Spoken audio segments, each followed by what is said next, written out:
నెల్లూరు జిల్లా Alluri road station సమీపంలో cinema ఫక్కీలో రైల్లో దొంగలు హల్చల్ చేశారు. మంగళవారం అర్ధరాత్రి ఈ ఘటన జరిగింది. అల్లూరు రోడ్డు స్టేషన్ కు కిలోమీటర్ దూరంలో ఎగువ మార్గం హోమ్ సిగ్నల్ వద్ద రైళ్లను ఆపి దోచుకునేందుకు దొంగలు మాస్టర్ ప్లాన్ వేశారు. దీనికోసం ఏకంగా సిగ్నల్ పని చేయకుండా సాంకేతిక సమస్యను సృష్టించారు. రైలు పట్టాల కట్ పాయింట్ వద్ద నాణాలు పెట్టి రైలు సిగ్నల్ వ్యవస్థను డ్రాప్ చేశారు. అలాగే సమీపంలో ఉండే సిగ్నల్ బోర్డులో వైర్లను కత్తిరించి సిగ్నల్ ను హ్యాక్ చేశారు.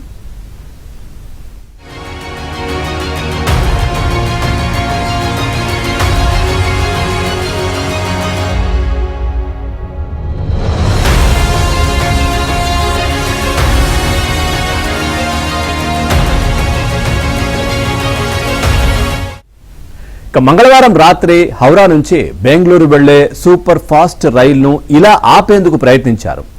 అప్పటికే రైలు చాలా వేగంగా ప్రయాణిస్తోంది. సిగ్నల్ చూసి లోకో పైలట్ బ్రేకులు వేసినప్పటికీ 3 నిమిషాల తర్వాత అది అల్లూరు రోడ్ స్టేషన్లో ఆగింది. తర్వాత గ్రీన్ సిగ్నల్ పడ్డంతో హౌరా బెంగళూరు ఎక్స్ప్రెస్ ముందుకు కదిలింది.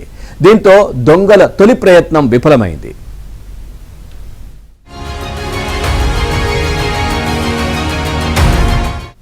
దొంగలు సిగ్నల్ ట్యాంపర్ చేసిన అదే మార్గంలో 40 నిమిషాల తర్వాత Chandigarh Madurai super fast express వచ్చింది.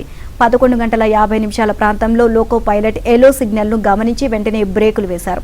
అంతకుముందు స్టేషన్లోనే స్లీపర్ కోచ్లోకి 2 దొంగలు ప్రయాణికుల్లాగా ఎక్కారు.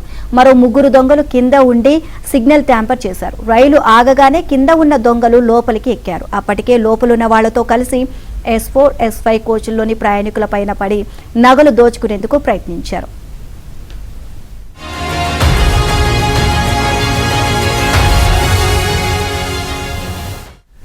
రెండు బంగారు గొలుసులు, హ్యాండ్ బ్యాగులు లాక్కున్నారు. ప్రయాణికులు భయంతో కేకలు వేశారు. ఇతర బోగిల్లో ఉన్న ప్రయాణికులు అప్రమత్తమయ్యారు. మూకుమ్మడిగా దొంగలపైకి తిరగబడ్డారు. ఈ పరిణామం ఊహించని దొంగలు రైల్లోంచి దిగి పరుగులు తీశారు. అయినా వదలకుండా వెంటపడుతున్న ప్రయాణికులపై రాళ్లు రువ్వుతూ పారిపోయారు. మొత్తంగా 20 నిమిషాల పాటు ఈ బీభత్సం కొనసాగింది. దోపిడీ సమాచారం అందుకున్న రైల్వే పోలీసులు, ఆర్పీఎఫ్, ఇతర శాఖల అధికారులు, సిబ్బంది సంఘటనా స్థలానికి చేరుకుని వివరాలు సేకరించారు.